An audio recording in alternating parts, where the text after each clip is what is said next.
Bom pessoal, muito bem-vindos aí a mais um vídeo do canal Mais Uma Voz. Uma satisfação poder falar com vocês mais uma vez através dessa série. Fazia tempo que eu não gravava vídeo dessa série. A série Guerra das Vozes na Prática. E na verdade eu estou com alguns vídeos aqui para poder fazer a abordagem que eu vou fazer agora. Faz um bom tempo já que eu estou com esses vídeos, mas eu queria ter encontrado um outro vídeo de uma das pessoas que vou falar aqui sobre elas hoje, mas eu não consegui. Eu assisti esse vídeo há relativamente um bom tempo atrás, mas procurei pela temática e não encontrei. Mas enfim, eu vou mencionar e depois, se você conhecer esse vídeo e souber onde que ele está, se quiser colocar o link aí nos comentários, vai ajudar bastante. Depois eu faço a sugestão desse vídeo no final, ou deixo na descrição desse vídeo aqui, para que as pessoas tenham condição de confirmar o que eu vou falar. Então, vamos aí para o vídeo dessa série Guerra das Vozes na Prática. Vamos ver de quem vamos falar hoje, nesse contexto aí da Guerra das Vozes. Bom pessoal, dessa vez, na série Guerra das Vozes, vou fazer um pouco diferente. Vou colocar aqui duas vozes antagônicas, não a minha contra alguém, mas a voz de um homem, um senhor, depois eu vou explicar um pouco melhor quem é ele, e depois um outro senhor que falou alguma coisa contra esse primeiro, tá certo? Então o primeiro senhor, ele se chama Walter Waite, ou Walter White. A pronúncia aí pode variar dependendo de quem esteja falando, que é esse vídeo aí, olha, da Amazing Discoveries, Mudando a Palavra, Dr. Walter Waite. Então deixa rodar só um pouquinho o início aí para vocês se situarem, né?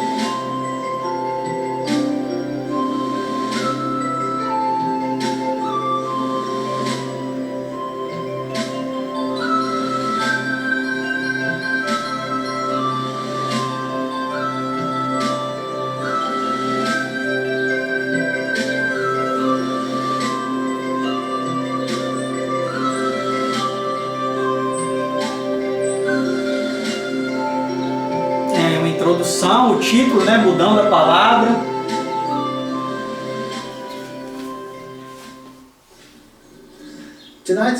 A conferência desta noite se intitula Mudando a Palavra. É um tema realmente sério. As pessoas ficam nervosas por isso. Porque todos têm uma Bíblia favorita. Um pode dizer que é a Nova Versão Internacional, a melhor Bíblia que já leram. Outro pode escolher outra. Um gosta da nova King James em inglês. Outra pessoa gosta da velha King James em inglês. Mas qual é a Bíblia correta? Agora, pessoalmente, eu conheci a Palavra de Deus usando a Nova Versão Internacional. Eu encontrei a Deus na Nova Versão Internacional. Então tá bom, gente. É só uma palhinha, 1 minuto. O vídeo tem 1h33, mais de 1h30 de vídeo, onde esse professor, esse doutor, ele é doutor, né, mas não em teologia, ele é doutor em outra área. Não sei se ele é doutor em teologia, se eu não me engano, ele é doutor em teologia também, mas depois eu vou colocar no final como que ele obteve esse doutorado em teologia. Mas a formação dele, depois, a principal, depois também vocês vão saber através de um outro personagem, um outro indivíduo que vamos colocar aqui, vamos explicar também quem é ele, que fala contra esse senhor. Quando essa polêmica aconteceu, algumas pessoas no YouTube chegaram a postar vídeo comentando sobre isso. Eu vi basicamente 2 vídeos, né?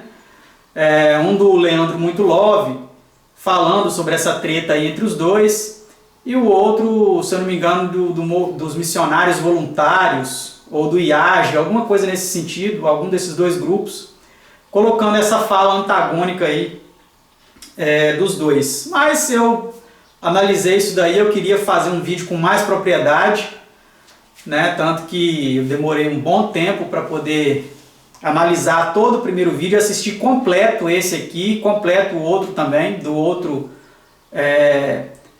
pastor que ataca esse aqui, o Dr. Walter Veith. Daqui a pouco eu vou mostrar uma palhinha também desse outro vídeo para vocês. Mas o fato é que, enfim, o que eu quero dizer? Eu quero dizer que eu peguei, né, a fala, analisei exatamente aqui, fiz até algumas anotações aqui num papelzinho, que depois eu quero abordar com vocês a respeito do outro vídeo. Mas então vamos lá, esse vídeo eu sugiro que vocês assistam, ele fala sobre a diferença entre versões da Bíblia, fala o que está por trás dessas diferenças de versões, segundo a opinião dele, segundo até algumas fontes, né, que ele indica. Ele, em algumas falas dele, realmente ele não fundamenta as afirmações dele, mas outras são realmente muito bem fundamentadas e mostram bastantes diferenças tendentes a mudar alguns ensinamentos, algumas doutrinas importantes aí da Bíblia, tá ok? Então, esse é o primeiro personagem na Guerra das Vozes desse vídeo que vamos tratar aqui, o Dr. Walter Veith, ou Walter Veith, como você vai ouvir o pastor seguinte agora falando, tá certo? Que é esse pastor aí, olha, o pastor Wilson Paroski. O título do vídeo aqui, como vocês podem perceber, ó, qual a melhor tradução da Bíblia? A data dele é do dia 10/8/2019, ou seja, tem mais de um ano já, tá? Então não é algo recente, com certeza não é algo recente, mas vocês vão entender por que eu estou fazendo esse vídeo aqui só agora. Por isso que é bom esperar um pouco, né? A gente esperar um pouco, não ser muito impulsivo, já quando sai uma polêmica, as pessoas já querem dar a sua opinião e falar o que pensa. Calma, vamos com calma, vamos analisar com calma. O tempo ele dá as melhores respostas possíveis, tá certo? E nós precisamos aprender isso, tá? E eu creio que vocês vão entender o porquê eu estou falando essas coisas aqui. Se o meu rosto, a iluminação não estiver muito boa, não se preocupe, o mais importante é o conteúdo aqui, tá certo? E eu estou de boina porque o meu cabelo está um pouco maior do que eu gostaria, inclusive amanhã eu vou cortá-lo, minha mãe vai cortar, minha mãe que é a minha cabeleireira. Estou gravando esse vídeo no sábado, dia 28/11, e amanhã 28/11/2020, tá? Porque esse vídeo vai ficar aí no YouTube, eu espero que fique, né? Se ele não for removido. E para quem assistir depois, situar aí o momento que nós estamos fazendo essa gravação, tá? Então, vou dar soltar aí mais uma vez uma palhinha só para vocês verem, né? Boa tarde a todos. É bom estar de volta aqui no NASP, na igreja, rever amigos de longa data. Nesta tarde vamos falar um pouco sobre versões bíblicas. Tem havido alguma agitação nos meios adventistas, perceba, brasileiros, recentemente em torno desta questão. Grupos adventistas têm feito algumas reivindicações e têm... Eu vou parar nessas reivindicações aqui porque vem a calhar, tá? Se os detentores do direito desse vídeo aqui tentarem dar um strike aí no meu vídeo, já deixo logo avisado que o meu canal não é monetizado, não quero ganhar dinheiro em cima de ninguém, tá? Meu canal não é monetizado, então não estou ligando para monetização, tá? Então não precisa reivindicar, estou aqui apenas mostrando os dois lados, tá? E as pessoas emocionalmente equilibradas vão entender isso e não vão ficar com essa birrinha aí que geralmente existe no YouTube, né? Mas vamos lá. Eu sugiro que vocês assistam também esse vídeo, tá? É um vídeo de 1h50, quase 2 horas, onde ele aborda muita coisa que ele falou, é realmente muito boa, tem muita propriedade, eu tirei muitas lições importantes, mas lógico que tem outros também que eu não concordo. Assim como também no vídeo do Walter Veith, muitas coisas eu concordo, outras eu não concordo, tá? Então é importante sempre a gente destacar o quê? Os pontos fortes e os pontos fracos. Tem pessoas que só sabem atacar, né? Não. Temos que destacar os dois pontos. Por exemplo, a educação adventista, a igreja adventista. Eu fui membro da religião adventista desde a minha infância, né? Desde nascido, sempre fui sendo criado na igreja. Hoje não participo mais porque me removeram de lá, porque eu contestei algumas mudanças que aconteceram na igreja e eles não aceitam esse tipo de contestação, e aí me removeram do hall de membros da igreja. Hoje eu sigo a Deus em minha casa, em pequenos grupos. Quando eu congrego com poucos irmãos, em residências, em casas, mas continuo mantendo a fé autêntica que Deus concedeu a essa igreja. Lá no início, lá na sua fundação, participo de um movimento chamado Adventistas Históricos, que não é uma nova religião adventista, não tem CNPJ, não tem placa de igreja, não tem templos, é apenas um movimento leigo, um grupo leigo, não institucionalizado, tá certo? Então, feito esse parêntese aí, vamos aqui destacar algumas coisas interessantes, tá? No minuto 28 e 30 segundos, o pastor e doutor em teologia, né, Wilson Paroski, ele fala sobre as citações bíblicas dos chamados pais da igreja. Vamos dar uma olhadinha nessa citação que ele fala.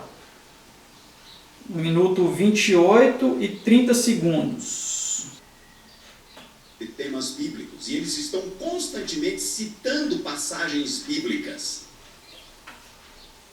Então, quando nós lemos as obras desses autores cristãos, os chamados pais da igreja, nós vamos encontrar um grande número de citações bíblicas. Estas citações estão lá, e nós sabemos de onde eram os escritores, que época eles viveram, e podemos ler exatamente como era o texto que eles conheciam, que eles utilizavam. Só para vocês terem uma ideia, só os escritores do segundo século citaram o Novo Testamento 17.000 vezes. Os escritores do terceiro século citaram o Novo Testamento 12.000 vezes. Aí você vai dizer, mas menos que no segundo? Não, não é menos que no segundo. Porque só Orígenes, no terceiro século, citou o Novo Testamento 32.000 vezes. Só um escritor. Deixa eu parar por aqui, tá? Então, eu não sei se ele chegou na parte que eu saí ali para buscar alguns livros. Vamos ver mais um pouquinho. Se nenhum manuscrito tivesse sobrevivido, presta atenção, nós teríamos como conhecer ou reconstruir a Bíblia inteira só por meio das citações de Orígenes, de um único escritor. Preste muita atenção nisso, como é importante essa declaração.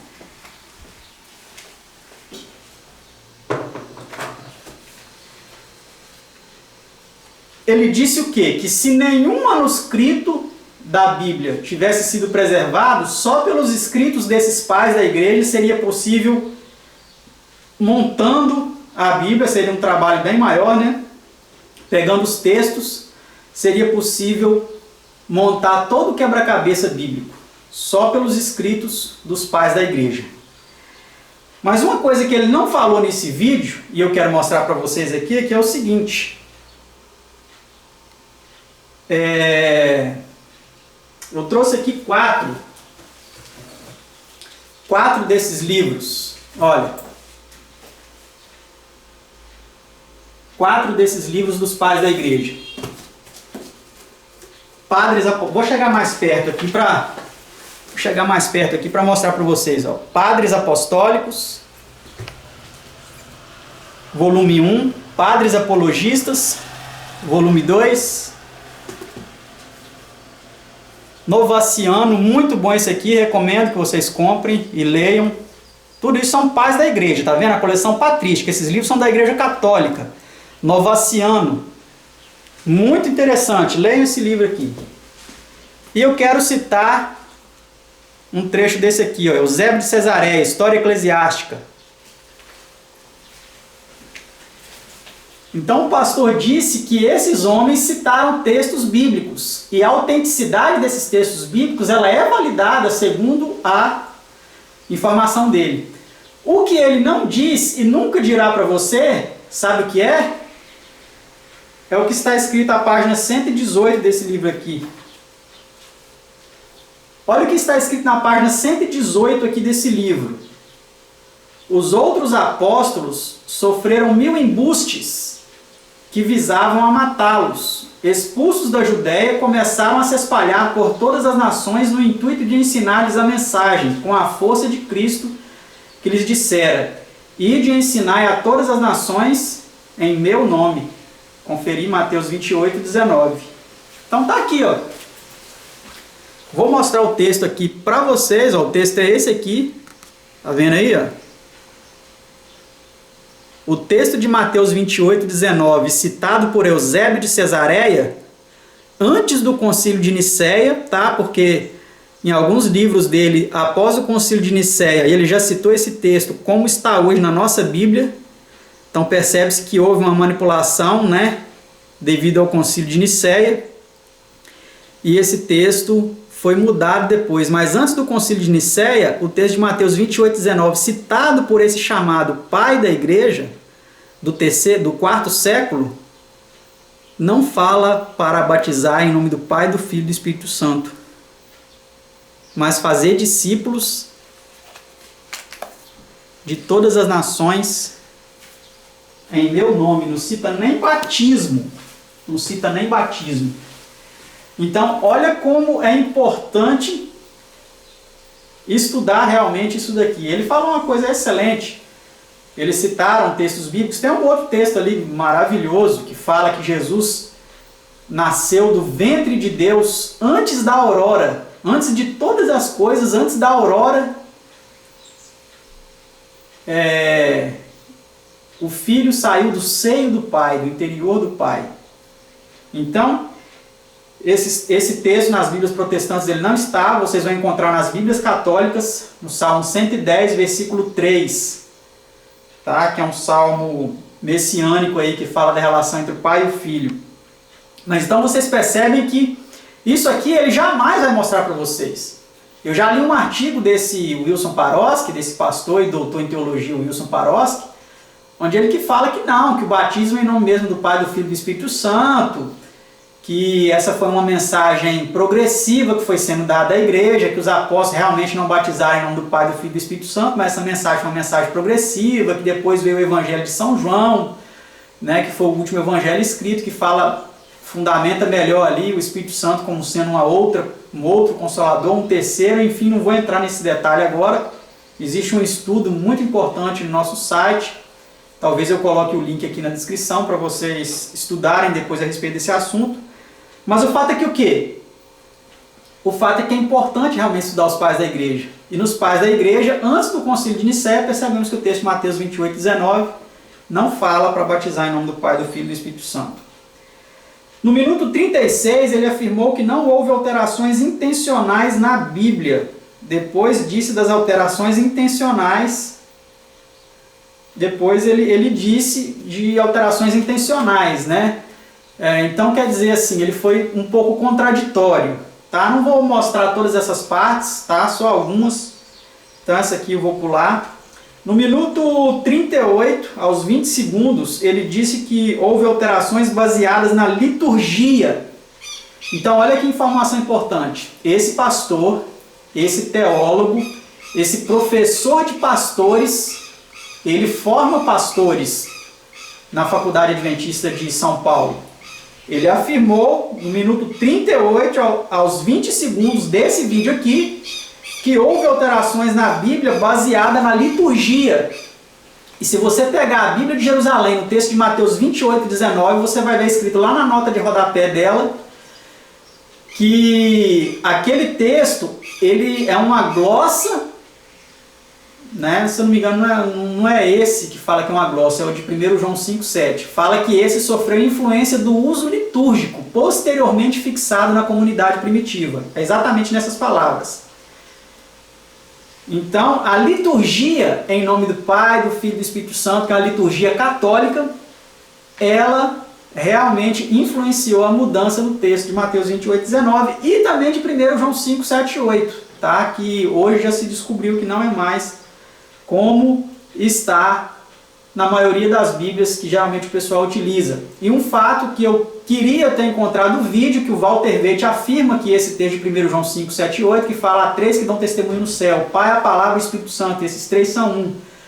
O Walter Veith diz que esse texto foi tirado da Bíblia Nova Versão Internacional porque eles querem ocultar a existência da Trindade. Olha que absurdo! Como que você pode pensar que os católicos, ou quem quer que seja, esteja querendo ocultar a doutrina da Trindade da Bíblia, sendo que o que eles fizeram foi o contrário, foi mudar textos nas Escrituras para tentar fundamentar essa doutrina. Então é uma informação totalmente absurda, que o Walter Veith disse em um vídeo dele, não esse que eu mostrei para vocês, mas um outro que eu tentei encontrar, mas não consegui, onde ele fala sobre isso. Então fica aí provado, tá, gente? Então o Paroski, ele deixa muitas pérolas aqui que a gente encaixando, conseguimos claramente montar o quebra-cabeça aí do que aconteceu, tá? Usando as fontes, realmente abalizando as nossas argumentações, tá certo? No minuto 38 aos 35 segundos, ele confirma que foi feita a alteração da palavra Espírito. Vamos dar uma olhada nessa? 38 e 35 segundos. Igreja utilizava, isso aconteceu com o Pai Nosso, por exemplo. E alterações de compreensão, para tornar o texto mais claro. Às vezes aparece a palavra Espírito, sozinha. E o copista diz assim: isso aqui pode gerar alguma confusão, eu vou facilitar a compreensão. E ele acrescentava a palavra Santo. Tá vendo? Espírito Santo. Para não deixar nenhuma dúvida de quem o texto está falando. Espírito Santo. Tá vendo, irmãos? Então, ele, como um teólogo, como um professor de pastores, ele afirma, ele confessa que os copistas bíblicos dos manuscritos antigos, em alguns momentos eles acrescentaram a palavra, somente a palavra Espírito, a palavra Santo também. Tá? Mas isso não pode ser feito. Isso é um atentado, na minha opinião, isso é um atentado contra a palavra de Deus, porque a palavra Espírito, ela não tem só a conotação que eles querem dar, de uma terceira pessoa. A palavra Espírito pode significar sopro, sopro de Deus, tá? Ela pode significar mente, né? A palavra Espírito também tem a conotação de mente, e dentre outras, tá? Se você pegar o dicionário de Strong e vai lá na palavra Espírito, no grego é pneuma e no hebraico é ruach, com CH no final, ruach, não se pronuncia o CH, só se pronuncia ruach. Você pode analisar o significado das duas palavras. Tem várias conotações. Então você acrescentar uma outra palavra para poder torcer o sentido daquele texto é uma adulteração grave à palavra de Deus. Tá certo? No minuto 40 desse vídeo ele fala sobre as alterações doutrinárias. E no minuto 41, 40 também. Confessa que houve alterações doutrinárias. Tá? Em 1 hora, 18 minutos e 54 segundos, ele diz o seguinte: se o uso que um profeta faz de um texto é critério para dizer se ele é inspirado ou não, qual é a versão do Antigo Testamento que nós temos que usar? Eu vou colocar essa para vocês verem. 1 hora, 18 minutos e 54 segundos. Olha, então eu pergunto, se o uso que um profeta faz de um texto é critério para dizer se esse texto é inspirado ou não, qual é a versão do Antigo Testamento que nós temos que usar? Então agora aqui eu quero aproveitar essa fala dele e aqui fazer uma pergunta mais intrigante ainda. Então eu quero fazer a seguinte pergunta, que é o que eles usam para nós. E aqui é a guerra das vozes, tá? Ele está falando de lá e eu aqui, e é uma guerra. É uma guerra de ideias, é uma guerra de conceitos, é uma guerra de pensamentos, é uma guerra de argumentações. É uma dialética. Tá certo? Se o uso que Ellen White faz do texto de Mateus 28, 19 prova que ele é um texto autêntico, aí vem a pergunta dele: qual versão do Antigo Testamento temos que usar? Sendo que os escritores do Novo Testamento às vezes usam o texto hebraico, às vezes usam a Septuaginta, às vezes usam os Targums e às vezes não usam nenhum deles. Fazem citações de memória. Irmãos, isso não é critério. O texto deve ser estabelecido com base nele mesmo. Não é o fato de João ter usado esse texto que esse é o melhor, porque Paulo usou outro. Tá vendo, meus irmãos? Então, não é o fato de Ellen White ter usado Mateus 28:19 não prova que ele é um texto autêntico. Prova apenas o quê? Que ela usou um texto que estava na Bíblia dela, está na nossa, mas que não foi revelado para ela. Deus não mostrou para ela que aquele texto estava alterado. Hoje, na década de 40, quando esses escritos dos pais da igreja, esses escritos foram liberados apenas na década de 40. Estavam tudo ocultos no Vaticano. E eles foram publicados para o pessoal ter acesso a isso aí. Tá? Na década de 40. Você pode ler em todos eles, lá na introdução, fala que na década de 40 esses escritos foram liberados para o pessoal. Então, com a vinda desses escritos, se percebeu então que Mateus 28:19 realmente não estava na Bíblia antes do 3º século, do 4º século, melhor dizendo. Isso foi mudado depois. E tem um outro livro que eu vou mostrar para vocês que comprova isso. Espera aí só um pouquinho que eu vou ali buscar. O texto é esse, o livro é esse aqui, ó. De ninguém mais e ninguém menos do que Joseph Ratzinger, mais conhecido como Papa Emérito Bento XVI. Pai meu não é, só se for dos católicos, porque meu pai é Deus. Tá certo? E o nosso Senhor Jesus Cristo disse que a ninguém nós devemos chamar de pai, ou de padre, ou de papa, que é a mesma coisa. Tá certo?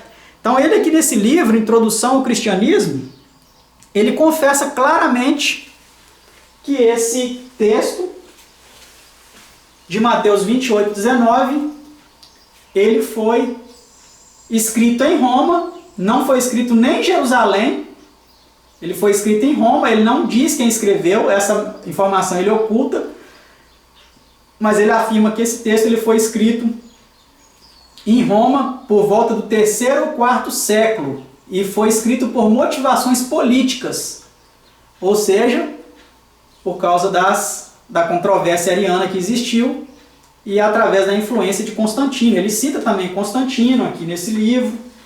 É um livro realmente revelador. Aí muitos adventistas ignorantes, o que eles dizem? Me desculpa a palavra ignorante, porque ignorante é quem ignora. Ou mesmo quem tendo evidências claras, escolhe continuar ignorando. Então muitos ignorantes adventistas, o que eles dizem? Como que você vai deixar um escrito da irmã White ou escrito da Bíblia para acreditar no que um padre ou um papa está falando? O seu ignorante, para você que é ignorante e lança esse argumento e fala, eu prefiro ficar com Ellen White e com a Bíblia do que com um adulador de Constantino, que foi Eusébio de Cesareia, que realmente ele era um adulador de Constantino. Por isso que ele, antes do concílio de Nicéia, ele cita Mateus 28:19 de um jeito, e após o concílio de Nicéia, ele cita de outro. É uma comprovação a mais que ele é um adulador de Constantino, mas ao fazer aquilo antes da controvérsia ariana, ele estava correto. Então, o que eu quero te falar com relação a esse livro do Ratzinger e ao outro também de Eusébio de Cesareia, para você que é ignorante, eu peço e espero em Deus que você deixe de ser ignorante. Você prefere ficar com um texto de Ellen White e com a Bíblia, né? Mas deixa eu te dizer uma coisa. Esses homens aqui, os papas, os homens da cúpula lá do Vaticano, eles têm na biblioteca do Vaticano algo que você ignora, que eu ignoro, que o pastor Paroski ignora, que o Dr. Walter Veit ignora, que todos nós somos ignorantes, até eu me incluo, até eu sou ignorante. Por quê? Porque eu não conheço, eu desconheço, eu ignoro, eu sei que existe, mas eu não conheço, tá certo? Então o que eu quero te dizer, esses homens têm nas bibliotecas, nos porões do Vaticano, em sua biblioteca secreta, manuscritos que talvez você nunca vai ter o privilégio de ler e saber o que está escrito lá. Então, quando um homem desse vem e cita essas coisas sem citar fonte nenhuma, com certeza ele está fazendo uso de quê? De alguma fonte histórica que está guardada lá. Tá certo? com certeza ele está fazendo uso desse recurso. Então, deixa de ser ignorante, abra sua mente e comece a compreender que realmente muitas coisas elas não foram disponibilizadas para nós. E agora, quando essas informações chegam a nós, nós vamos continuar batendo o pé, falando assim, não, tá errado, sem analisar. Então, cuidado, tome muito cuidado com isso, tá? Vamos aqui para o próximo e último desse vídeo. Depois eu quero mostrar dois pequenos vídeos do Dr. Walter Veit, como se fosse uma espécie de resposta para essa fala dele que eu vou mostrar para vocês agora. Em 1 hora, 21 minutos e 45 segundos. Possa eventualmente fazer. Teorias de conspiração? Eu vou até aumentar o som um pouco. Aqui. Porque a guerra das vozes vai esquentar agora, olha. Existem alguns vídeos na internet, e eu tenho medo aqui de falar e vocês correrem lá depois para olhar. Não que vocês não possam olhar, mas, sabem, de tanto a mente ficar sendo bombardeada com informações, essas informações vão ficando e vão fazendo parte do seu DNA cultural ou conceitual. Mas existem alguns vídeos de um tal de Walter Veit, é um autor adventista, que defende o textus receptus com unhas e dentes. E ele fala, e ele cria, ele consegue montar um cenário e você acaba, se você não conhece as coisas, acreditando nele. Tudo na base de teoria de conspiração. Ele faz ligações absolutamente absurdas que não deveriam jamais ser feitas e com isso tenta convencer o leitor de que o textus receptus é o melhor texto. Quem é Walter Veit? Agora presta atenção. Antes de falar quem é Walter Veit, se você vai construir uma casa e você precisa de um projeto, aonde você vai? Você vai no seu médico? Fala, me ajude com o projeto da minha casa. É lá que você vai? Onde você vai? No engenheiro, no arquiteto. Se você está doente, está precisando de assistência médica, onde você vai? No seu arquiteto? E diz, eu não estou bem, preciso de ajuda, estou sentindo, estou passando mal. É no arquiteto que você vai? Não, é no médico. Vocês entenderam o meu ponto. Então, no dizer dele, quando a gente quer entender alguma coisa da Bíblia, a gente tem que ir num teólogo. Você que respondeu teólogo acertou, é isso aí mesmo.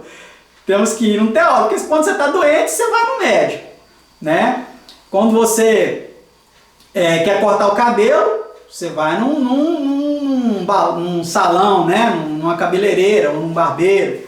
Quando você quer construir uma casa, você não vai num pastor, vai?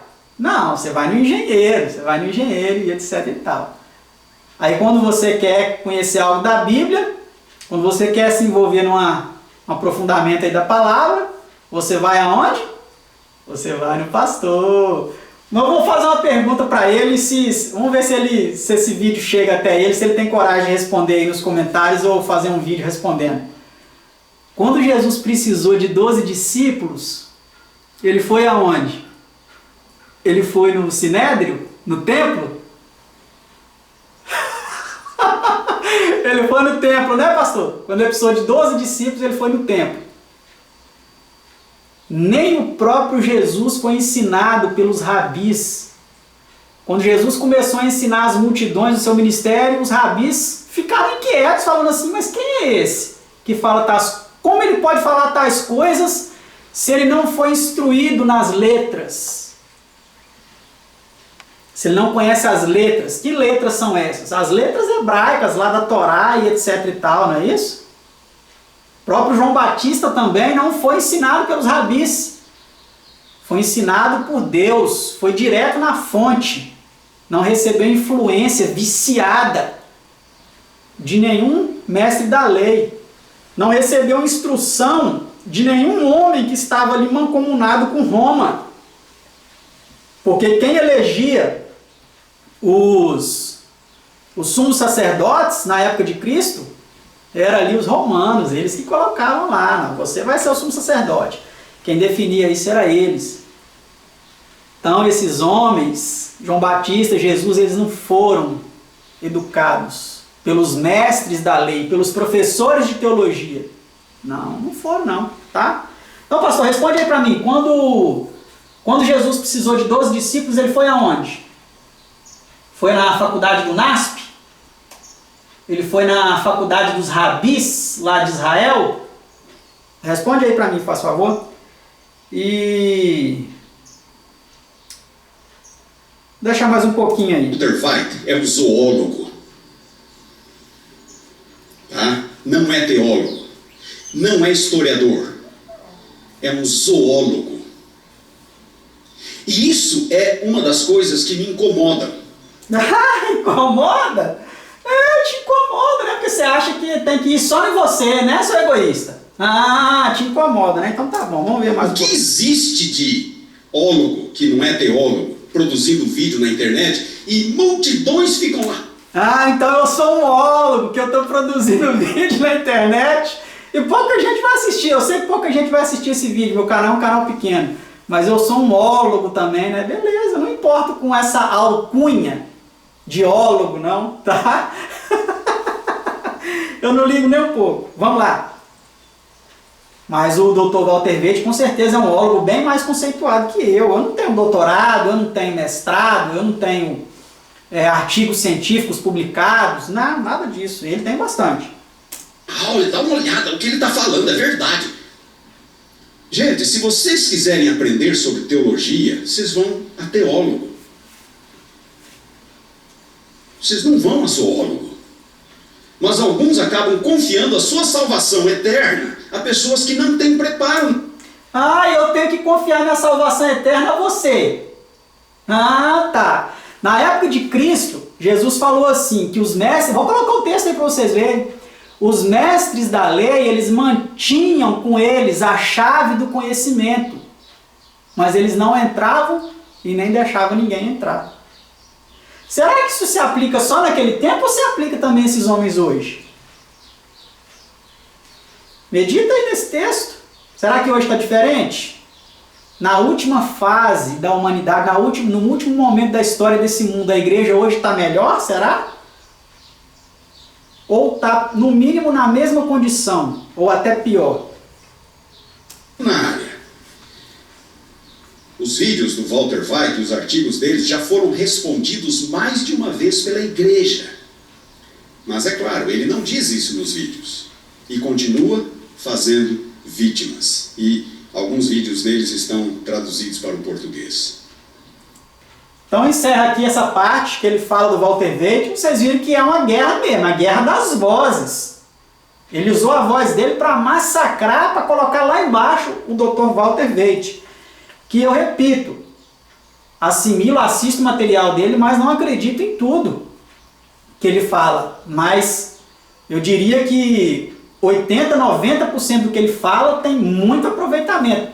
Para a minha concepção de fé, para o meu nível de conhecimento, que não é muito, é pequeno, mas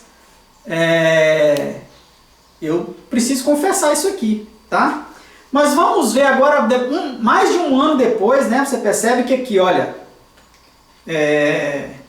esse vídeo é do dia 10/8 de 2019. Foi uma palestra que ele deu lá no NASP. Eu não sei se isso foi um sermão, se foi uma palestra, se foi numa tarde lá no NASP, falando para os teólogos lá, para os alunos lá e etc., para os que frequentam lá a igreja do NASP, dia 10/8 de 2019.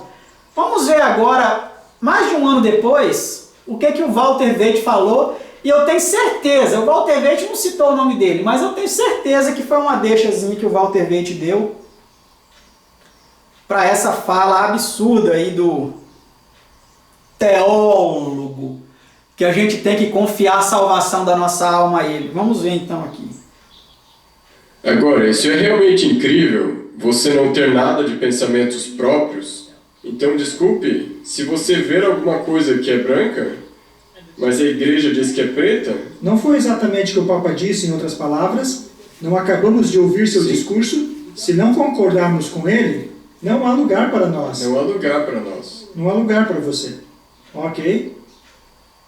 E ele escreve ainda nesse artigo, o covarde Bertrand Russell explica que essa estratégia foi abraçada por Johann Fichte, que declarou que a educação deve visar a destruir o livre-arbítrio e que os psicólogos sociais no futuro terão várias turmas de crianças em idade escolar em que experimentarão diferentes métodos de produzir uma convicção inabalável de que a neve é preta. Tem alguma referência nisso aí? Ao que Loyola disse? Sim.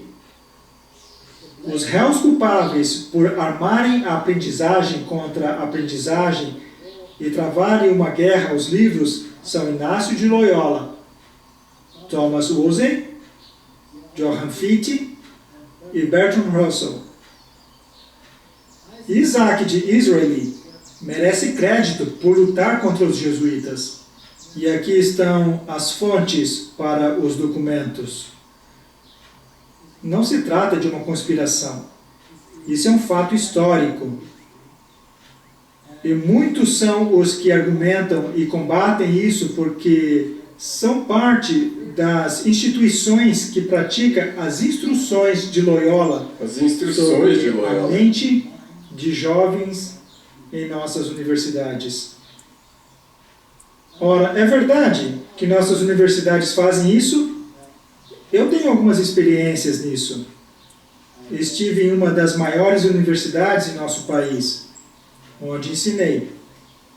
Eu era um ateu e ensinava evolução. E havia um departamento de teologia naquela universidade.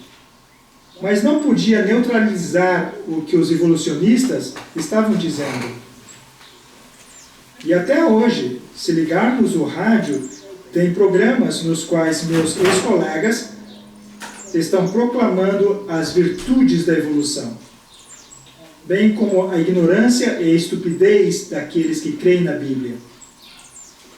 Eu participei de um encontro interessante certa vez, no qual um dos principais canais do mundo, dos chamados canais ocultos, me informou que as universidades estavam sendo instruídas em ocultismo por esses próprios ocultistas. E estamos falando agora desses seminários de teologia. E se frequentarmos essas faculdades de teologia atualmente, nós lemos e aprendemos o que todos os homens doutos dizem acerca da religião. E Karl Barth se torna mais importante que a palavra de Deus. Na maioria dos seminários, não há um estudo real da palavra de Deus. Ninguém sai daquelas universidades sabendo do que se trata o livro de Daniel. Os reformadores sabiam, mas os supostos seminaristas dos reformadores não ensinam isso, não têm ideia do que se trata o livro de Apocalipse, ou o que o Apocalipse 13 trata. Deveríamos ao menos saber o que os reformadores ensinavam, mas não, aprendem o que disseram os pagãos, e isso se torna a norma. Bem, em uma certa época, eu fiquei persuadido de que deveria fazer faculdade de teologia, porque parece que existe uma mentalidade que se você não tem faculdade de teologia, é melhor evitar questões teológicas. Sim. Você já passou por isso? Sim. Sim. E muitas vezes fui confrontado com esse tipo de pensamento. Para mim isso soou como se, quando eu fui confrontado com isso, quase como se eu estivesse ouvindo os fariseus dizendo: Sim, quem é como esse sabem as homem? letras, não as tendo aprendido. Então condenaram os discípulos, condenaram João, condenaram o próprio Jesus, não foi? Então, num dado momento, decidi que iria contrariar esses intelectuais em suas faculdades e universidades e me formar em teologia. E fui para a universidade onde eu ensinava na época. e fui para o seminário teológico, que era protestante, e disse: quero me matricular no curso de teologia. O que eu devo fazer? Naquela época eu era professor, sabe? E eu tinha PhD em ciências.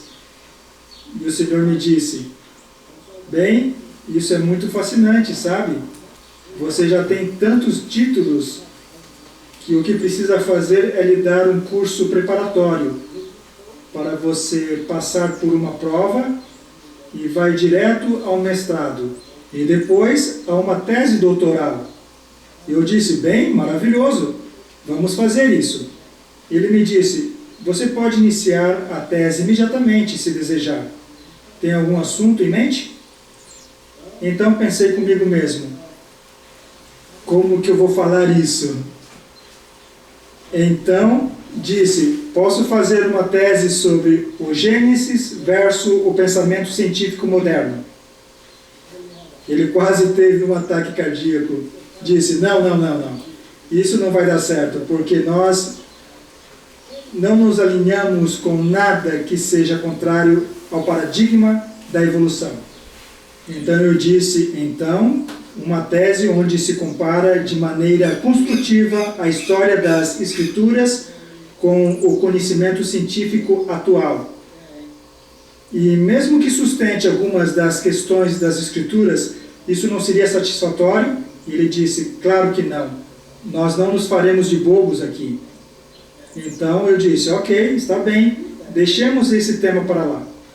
Nessa época eu estava muito interessado nos movimentos da nova era e em todas as filosofias dos autoproclamados messias, das aparições daqueles messias que eram todas contrárias às Escrituras. Então eu sugeri que a tese fosse sobre os critérios bíblicos para o Messias bíblico versus os Messias no mundo afora, que era um campo muito amplo.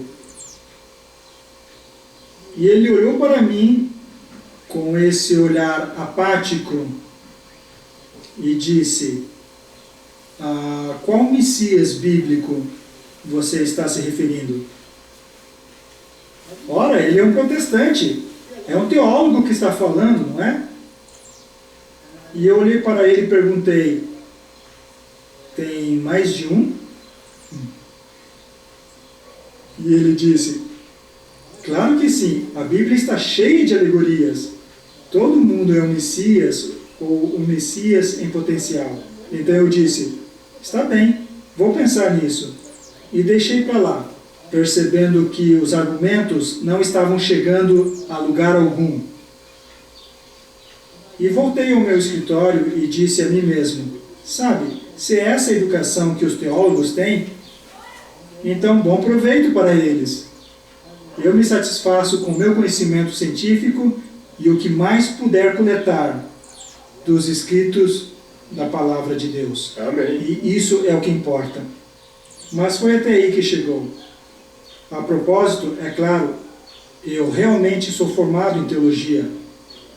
Na verdade você tem um título de doutor honoris causa. Verdade, mas isso é outra história, não vamos entrar nisso. Então vocês perceberam aí, né? Então o zoólogo, ele também é teólogo, ele é formado em teologia. Eu não sei que curso de teologia ele fez, se foi só realmente mesmo um título honoris causa, que é dado aí, já foi dado até por Lula, né? Título de doutor honoris causa, sendo que o cara não tem nenhuma graduação, mas eu não sei realmente, eu não sei o que significa esse título dele de doutor honoris causa em teologia. Mas eu quero mostrar um segundo vídeo aqui para vocês dele. A sociedade que está nesse mesmo vídeo. Depois eu vou colocar, é do canal Terceiro Anjo. Vou colocar na indicação no final desse vídeo aqui, tá? Vou colocar a indicação, tá, gente? Porque o pessoal só indica vídeos do canal dele mesmo, né? Aqui eu vou fazer um pouco diferente. Eu vou indicar um vídeo de um outro canal para você assistir. Esse vídeo aí recomendo, é um vídeo muito bom. Recomendo que vocês assistam ele completo. O outro lá também do Paroski, recomendo que vocês assistam, tá? Então, meu negócio aqui não é ganhar like, não. Estou recomendando o vídeo de outras pessoas. Pode dar like para eles, pode dar bastante visualização. Minha questão aqui é mostrar os fatos, mostrar os argumentos, mostrar a guerra de narrativas, a guerra das vozes que existe, tá? Então esse vídeo é um pouco mais curto, ele tem 3 minutos e 13, tá? Prestem atenção nessas importantes informações aí a respeito desse contexto que estamos analisando. Edificou um sistema amplo de escola e faculdades. Não se cobrava mensalidade, mas cada estudante em potencial era inteiramente testado para ver se ele tinha aptidões que a sociedade poderia usar. Com a fundação da primeira escola jesuíta em Coimbra, Portugal, pela irmã mais nova do imperador, Caterina, e se refere ao interesse romântico de Inácio de Loyola nessa realeza em particular.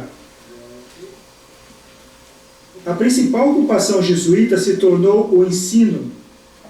Até 1556, 3/4 da membresia da sociedade estava dedicada em 46 faculdades jesuítas e aprendizagem contra a aprendizagem, para doutrinar mentes com a aprendizagem de humanismo iluminado, em contraste com a aprendizagem das Escrituras.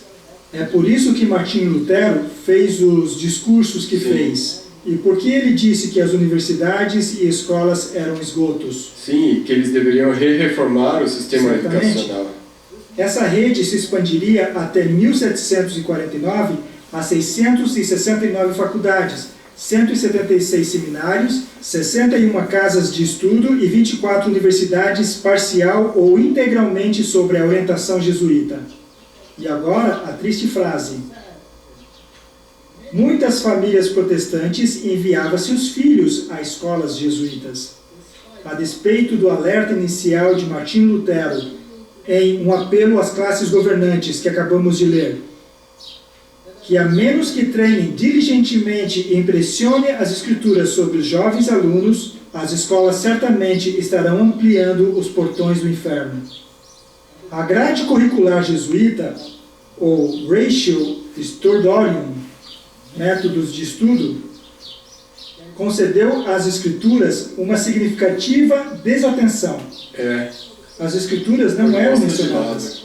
Na verdade, onde eu ensinei, quando se mencionava as escrituras, era somente a título de ridicularizá-las. E é o que acontece em nossas universidades. E eu estava em uma universidade protestante, não era católica. Será que as pessoas formadas, que foram instruídas em instituições jesuítas, nossos cavalheiros doutos que estudaram nesses esgotos de racionalismo e igualdade social? Note-se, essa declaração dele não é uma declaração belicosa. Isso é uma guerra de narrativas, a guerra das vozes. Realmente eu concordo com o que ele está dizendo. Os nossos cavalheiros, ele usou até uma expressão gentil, né? Os nossos cavalheiros que têm estudado nessas universidades que jorram esse esgoto ideológico em cima dos seus alunos, é realmente isso que está acontecendo. Tá? Vamos continuar aqui, no final eu comento. Como é que suas mentes podem chegar a se apropriar da veracidade das Escrituras? Foram tão envenenados pelo que aprenderam que isso os desqualifica de estar no púlpito em muitos casos. A menos, é claro, que eles tenham tido uma transformação completa.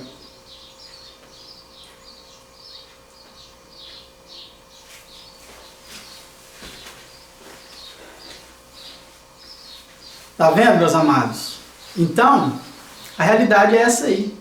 Esses homens que estão estudando nessas faculdades, que estão lecionando nessas faculdades, estão envenenados. Realmente eu concordo com o que o Dr. Walter Veite disse aí.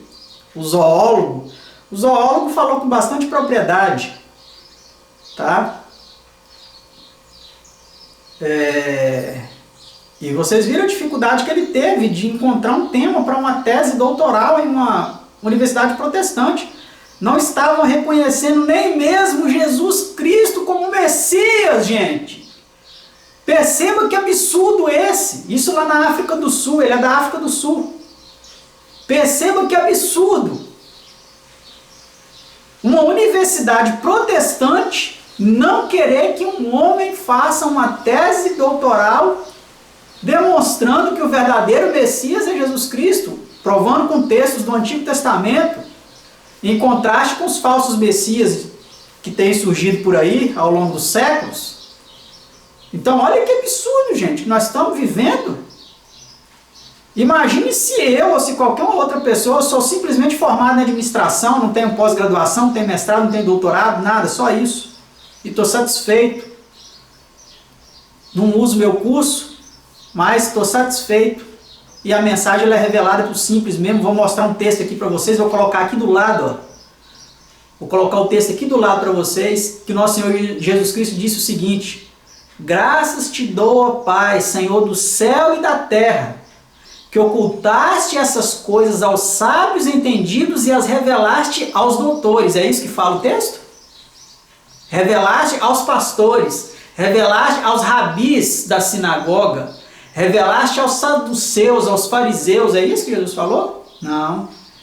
Que ocultaste essas coisas aos sábios e entendidos e as revelaste aos pequeninos. Ao analfabeto lá, Pedro e seu irmão Tiago, né, pescadores, que não sabia nem ler e escrever, que até as epístolas de João foram ditadas. E quem escreveu foi Silvano. Que ocultaste essas coisas aos sábios e entendidos e as revelaste aos pequeninos. Sim, ó Pai, porque assim foi teu agrado. Então eu me contento com isso aí, meus amados. Isso é um pequenino. Em ter essa preciosa verdade do Deus único ter sido revelada a mim, um pequenino. E me concedeu até o privilégio de realizar coisas que eu jamais imaginava que eu ia realizar. Isso aqui, eu vou colocar aqui para vocês a imagem.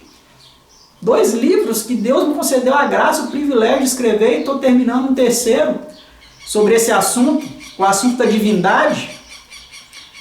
Eu, uma pessoa tão humilde que não fez faculdade de teologia, que não tem título de expressão acadêmico, não tem know-how nenhum, fui dissuadido no início, que chegaram para mim e falaram assim, quando eu estava escrevendo o primeiro livro: rapaz, não mexe com isso não, você não é formado em teologia, vai escrever livro sobre esse assunto?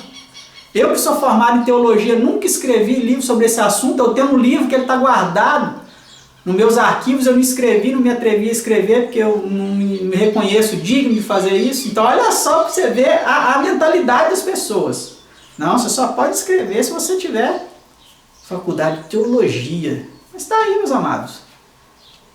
Se você quiser ler o que esse humilde servo que estávamos falando escreveu a respeito desse assunto aí, com fundamentação bíblica, está disponível aí, tá certo? Eu quero encerrar por aqui, o vídeo já ficou muito longo, quero te agradecer, parabéns se você assistiu até o final, significa que você é uma pessoa que não leva em consideração que é um canal pequeno, que não leva em consideração se é um canal grande, que não leva em consideração essas bobagens, se é um vídeo pequeno, só vou assistir vídeo pequeno, mas que você valoriza conteúdo, tá? Eu espero que você tenha